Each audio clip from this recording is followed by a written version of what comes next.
All right, ladies and gentlemen, you see the title. It is a confident statement, not a question mark, not a maybe has leaked, but I can confidently say that now in July, a Nintendo Direct has leaked, and it is because the source, who this individual is who is providing this information. While we've had some rumors floating around out there from sources like Beat 'em Ups and Nash Weedle, it was never a take it to the bank scenario. One, Beat 'em Ups just has not been somebody who has leaked things historically, though he said he had a source tell him a July Nintendo Direct would be happening, and there was some more flare-ups from that from his last podcast that we didn't even dive into because, again, just not concrete enough for me. But that has changed now today because Nate the Hate, the individual who gave us the exact day that the Switch 2 launch trailer would be coming in addition to the release window for the Switch 2, when it didn't even make sense. Remember that launch trailer came out on literally the day, January 16th, that Donkey Kong Returns HD was launching and it wasn't pre-announced. Nate the Hate didn't back off of the fact that that would be happening, and we woke up that morning and saw the first look trailer for Nintendo Switch 2. This is the same individual who is now updated with the new podcast and said that a July Nintendo Direct would be happening, and it would be in the latter half of the month past Donkey Kong Bonanza, which we know we are in launch week for Donkey Kong Bonanza, so that leaves us 2 calendar weeks left that it could be. And to quickly go over those dates, we are talking about Tuesday through Thursday, because that's when Nintendo likes to do them, and it would be the 22nd, 23rd, 24th, and you could take off the 22nd because that is actually a Pokemon Presents, which also makes it seem like next week is less likely because there is a Pokemon Presents, meaning that final week, and that's actually what Nate speculates would be the most likely time frame to see a Direct take place, which would be the 29th, 30th, or 31st.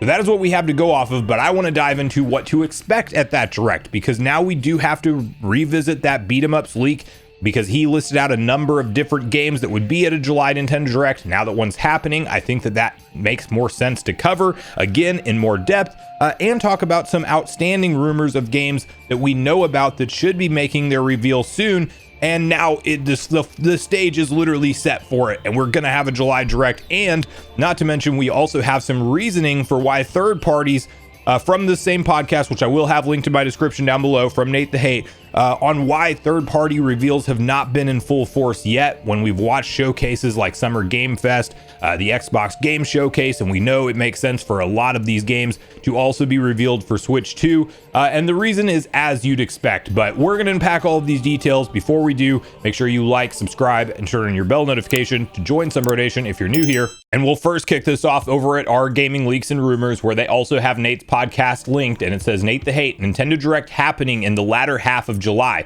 Speculation is last week of July. So that is our time frame. Once again, we're already halfway through the month essentially. So at this point in time, we are talking about the last couple of weeks. Don't expect it this week in DK Bonanza launch week, but literally any week past that. And I just think because of the Pokemon Presents on the 22nd, like, yeah, they could hold it that Wednesday or Thursday. I just feel like that's a lot less likely personally. So I want to first start off by revisiting Beat 'em Up's rumor, where he basically this whole time has just kind of clarified that a source told him there's a Nintendo Direct in July. He's confident in his source. He's not somebody who's provided inside information before, so nobody really knew what to make of this. But now that we are getting one in July and we have a source like Nate the Hate leaking it, well, okay, so here's the games that he mentioned would be at the showcase. And I think one of these, to be fair, is maybe going to be at the Pokemon Presents, but it was mixed up in the list of games for the Direct. But he first mentioned Metaphor ReFantazio, which would obviously make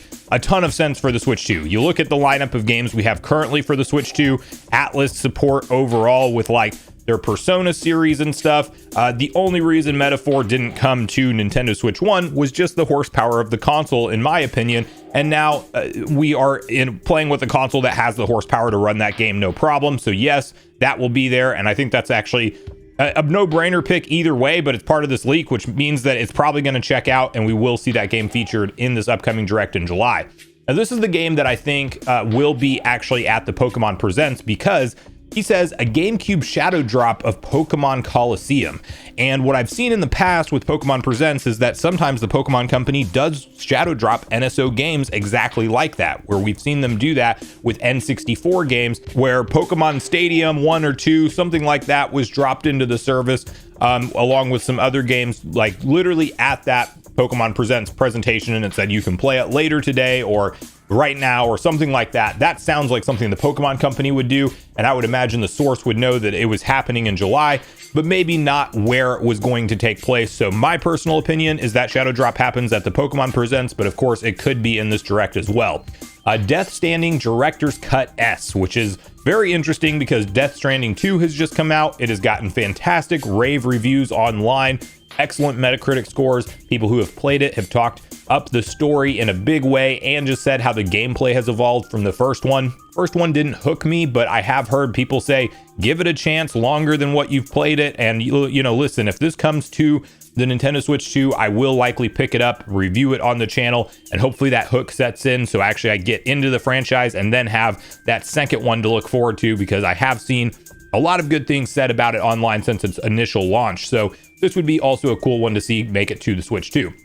The Witcher 3 is the next game on Beat 'em Up's leak list, which with a Nintendo Switch 2 edition. We have had an outstanding rumor from Nash Weedle, who, to be fair, is a little bit more questionable with their leaks now, because they actually were saying a Direct would take place a week that it did not take place, and he said like 3 sources said it was going to happen that week, and 2 sources were saying it's going to happen the last week of July. Now listen, that might be a legit statement from him, but when you hedge your bets like that and kind of say, oh, these sources said that, well, how many sources that you have are literally just wrong about the information? Or maybe not as trustworthy, but you're also putting their stuff out there as confidently. So that he's called into question a lot of his credibility with those posts. For me personally, granted, he's gotten a lot right in the Switch 2 generation, but it could be some of his sources are off and he's still giving them the same kind of likelihood with the posts that he shares ahead of time as not. But he has said that more Switch 2 edition games would be coming over and that Nintendo's not done with those yet. And I actually think that makes sense. He also said that Pikmin 4 might actually be one that gets a Switch 2 edition soon, but this would be the Witcher 3 Switch 2 edition, and from a third-party perspective, getting some Switch 2 editions of older big third-party games I think makes sense as well.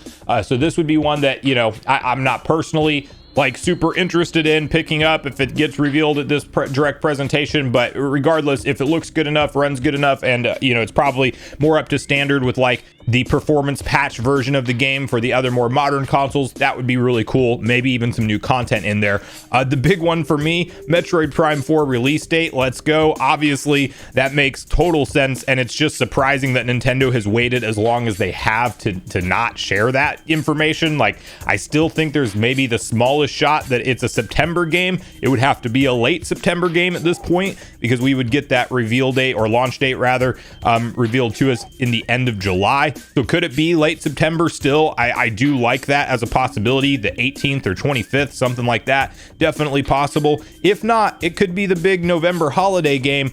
But again, that just is one of those things that I feel like Nintendo maybe has something saved for Mario for that, for his 40th anniversary celebration in a September Mario dedicated Direct. And in fact, I almost wonder if this is going to be the one big Direct that we see happen for the rest of this year, since it's going to be so late in July. And then maybe that September event is really Mario's 40th anniversary celebration. But maybe at that event, they reveal, you know, that rumored Super Mario Galaxy 2 remake or remaster or something like that. And we actually get that as the big holiday game, because I think they want Mario 3D in some capacity on the shelves during the holiday season to help sell the console. I just feel like that's maybe Nintendo's mindset. Maybe also a new Super Mario Bros. Collection, something like that, with the missing games from the DS through the Wii era. I definitely think that that's a possibility as well. But anyway, Metroid Prime 4 release date, at the very least, we will find out if it's either that November game or September, which is kind of what I'm leaning towards. And listen, if Metroid Prime 4 is here with the release date, this would be our last hope and chance and opportunity to see Prime 2 and 3. So I am certainly hopeful that these games are here. While it's not guaranteed, or there's not really a fresh rumor leak cycle around them, I still think that this is the last event on paper where it makes sense for those games to show up. And if we get a late September launch, if there was some kind of shadow drop announcement of 2 and 3 remastered together in a combo pack that you could pick up literally like that day digitally, and then maybe it would launch physically a couple weeks later, like what they did with Prime 1 remastered, that has to happen here, or it's probably not happening at all in the lead up to Prime 4. The one more thing, the big show closer, is supposed to be, and this is big for Animal Crossing fans, an Isabelle teaser for Animal Crossing in 2026.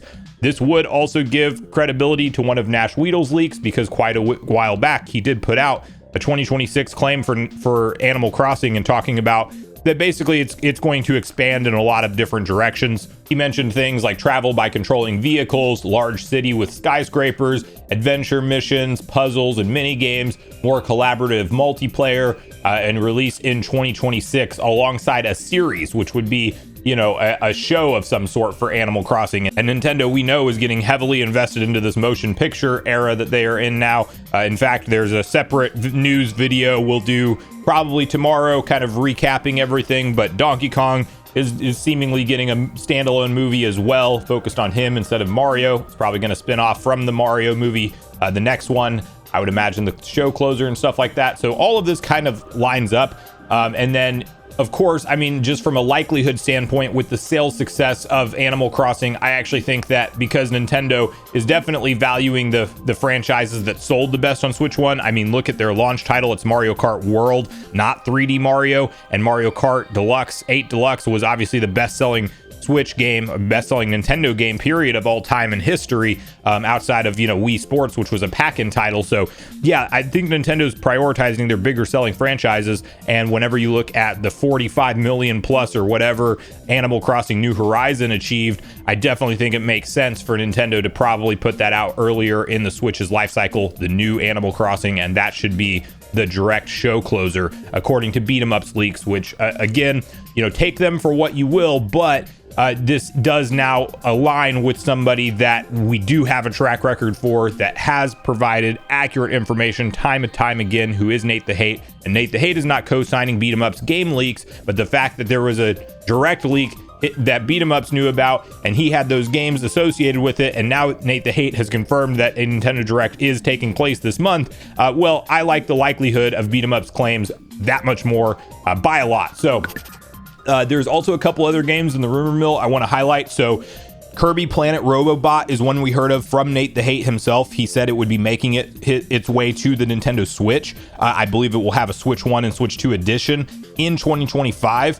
And I think that this you know, is the perfect place for that to happen. I think that's one of those like easy games that comes out still to support the original Switch base of fans that are out there buying games and stuff like that. But it's going to come to both consoles, and this would be a cool one because I have not played this to completion on the 3DS.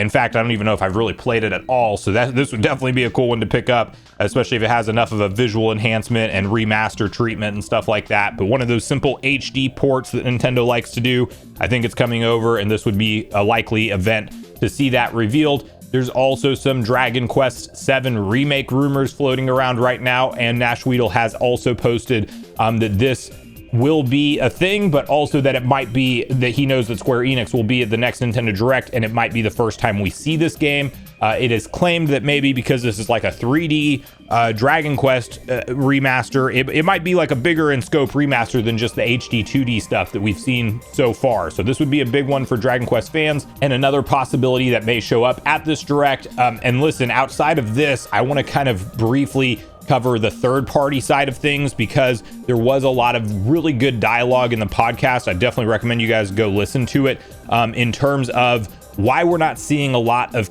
key titles featured right now when they need release dates for the ones that we know. Like they mentioned, you know, Elden Ring's release date, Final Fantasy VII Remake, even games that haven't been showcased yet, like Resident Evil, Call of Duty, even Red Dead Redemption 2 being mentioned. Like all this kind of stuff could be in the pipeline, and there's been all these summertime showcases with no real confirmation that they're, you know, showing up for Nintendo at all. Well, that's apparently for two different reasons. One, Nintendo does like to have this stuff featured in their own presentations, and they want to hold those back for the direct announcements themselves. So even though you see a game showcase like Summer Game Fest or Xbox Game Showcase, and there's all these third-party logos at the end of it with like PlayStation confirmed and all of that stuff, and Xbox support confirmed, and Switch 2's missing. Well, one, Nintendo wants to hold those announcements for their own event to kind of make it part of their marketing cycle, which makes sense and sounds like what Nintendo does. And two, there is apparently still a very big issue with developers having dev kits on hand from Nintendo. So legitimately, they are in a situation where, yes, the console has been out since June 5th, but the actual development hardware that you need, a dev kit to make a game for your studio, those are not readily available in the hands of developers. And MVG actually speculated to say that maybe 2/3 of studios who want dev kits for the Nintendo Switch 2 have not successfully gotten them yet. And Nintendo does clearly have some kind of priority list where they want certain partners to have their dev kits first and other ones to get them later. But the overall urgency around that and whatever the reason might be for why they're taking so long is unclear to these developers. And it's actually apparently causing some frustration, and rightfully so, because if you want to develop a game for the Switch 2, you actually don't have the hardware you need to, and you have to put time, money, planning, and all of that stuff into bringing your game over to their console. And now you don't know when you might even be able to get it ready for launch because you do not have a dev kit. So this will be a slow ramp up situation for a lot of third-party games, as opposed to everything being front loaded and officially confirmed for the console out of the gate because of what's going on with the dev kit situation.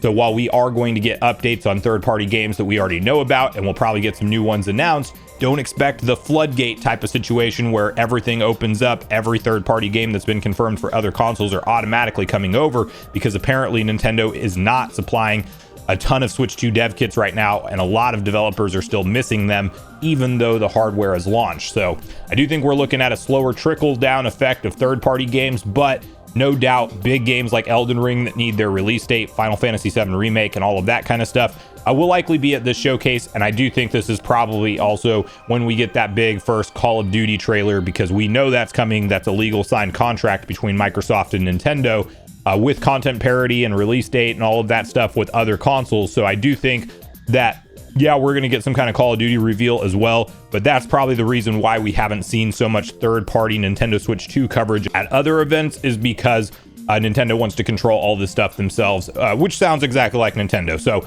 let me know in the comments down below kind of what you make of all of this. Are you excited for this type of credible leak coming out that now suggests a July Nintendo Direct is taking place? What do you think of the games that we covered that have supposedly leaked for this event already? Are there any that are very hype for you? Are there some that are missing that you hope are at the event that have been rumored in the past or something like that? And what do you think about the whole third-party game situation with a lot of devs apparently not having dev kits for the Nintendo Switch 2 still? So make sure you share all your thoughts and feelings in the comments down below before you leave, regardless if we agree or disagree. Also, make sure you like, subscribe, turn on your notification bell. And with that, I've been Sunbro, you've been Nation. Thanks so much for watching, and I'll see you guys in the next video.